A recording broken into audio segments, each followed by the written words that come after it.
Ils étaient environ une cinquantaine de militants écologistes à manifester ce samedi pour dénoncer les conditions d'existence des poissons retenus dans le parc de la marina de Papeete. En 2015, l'aménagement de cette marina prévoyait la création d'un parc à poissons de 250 mètres de long sur 4 de large et 3 de profondeur. Pour l'heure, il est 5 fois moins grand.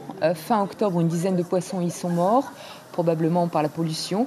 Moana van der Messen, le président de l'association Nanasa Plastic, et vice-président de la Fédération des associations de protection de l'environnement, est ce soir notre invité. Moana, bonsoir. Vous n'êtes pas président de l'association, je vois que ça vous gêne, c'est ça? Non, responsable. Non, tout va bien.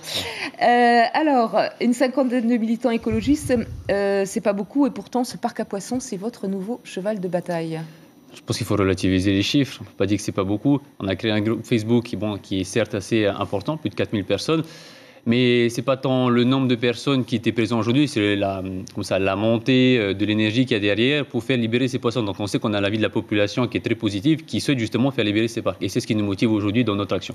Alors vous réclamez la suppression de ce parc à poissons de la marina de Papeete. Qu'est-ce qui vous fait dire que les animaux y sont traités de manière inacceptable et dangereuse pour eux? Tout simple, le constat qui est fait, c'est que régulièrement déjà, ce parc est placé juste sous les exutoires des exutoires de Papeete, donc là où se déverse une partie des égouts de Papeete, donc déjà c'est inadmissible. Il y a une pétition qui avait été lancée déjà avant l'ouverture du parc, justement, par une biologiste marine, donc très porte-calée sur le sujet, qui disait que c'était inadmissible. Et aujourd'hui, on le sait que c'est inadmissible de voir les conditions de traitement de ces poissons-là. Donc, nous, en tant qu'espèce humaine, on n'a pas le droit d'emprisonner d'autres espèces, notamment dans ces conditions-là. Vous, avec Nanasa Plastic et les 41 autres associations du collectif, vous avez souhaité rencontrer la direction du port autonome. Où en êtes-vous?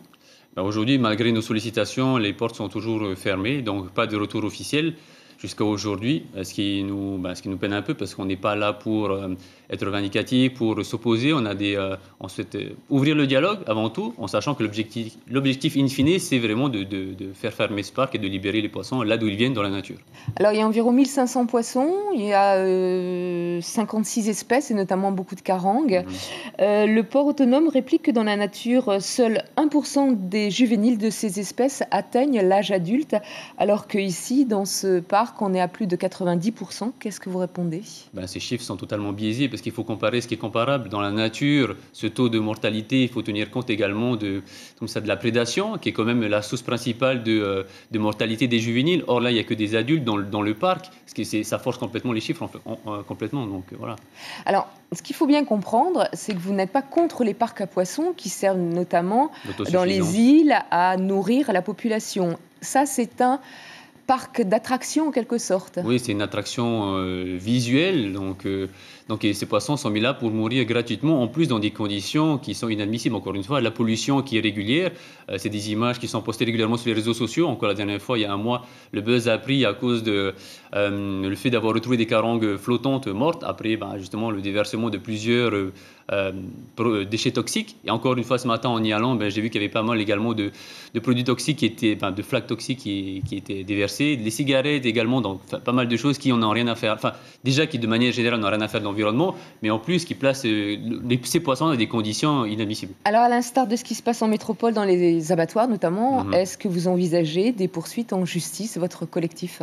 On envisage tout type de dispositif légal mis à notre disposition pour pouvoir arriver à notre objectif. Je pense qu'il faut vraiment se poser sur la question de fond de tout ça. C'est-à-dire que nous, en tant qu'espèce humaine, encore une fois, espèce vivante, on n'a pas le droit d'enfermer d'autres types d'espèces vivantes qui vivent dans la nature en totale liberté, et ça pour notre bon plaisir. Donc, tant qu'on n'aura pas compris ça, on n'avancera pas. Il faut mettre plus de compassion, je pense, dans ce qu'on est amené à faire au quotidien, et plus de compréhension et d'amour. D'autant plus que vous dites qu'il suffit de prendre un petit bateau et d'aller se balader dans le lagon pour voir exactement la même chose. Exactement. Il y a pas mal il y a un parc sous-marin, notamment à Paea, qui est un sentier sous-marin qui est fait pour ça. Donc, c'est de découvrir les mêmes poissons, mais dans un milieu totalement naturel. Donc, essayons de faire la même chose, en tout cas de manière plus éthique et de manière plus environnementale. Moana, merci d'avoir répondu à notre invitation. Merci vous nous tenez au courant de vos prochaines actions? On va publier, je pense, rapidement tout ce qu'on est amené à faire, et on espère en tout cas que le port autonome sera sensible à notre sitting de ce matin, qui nous recevra très rapidement. Merci beaucoup. Merci.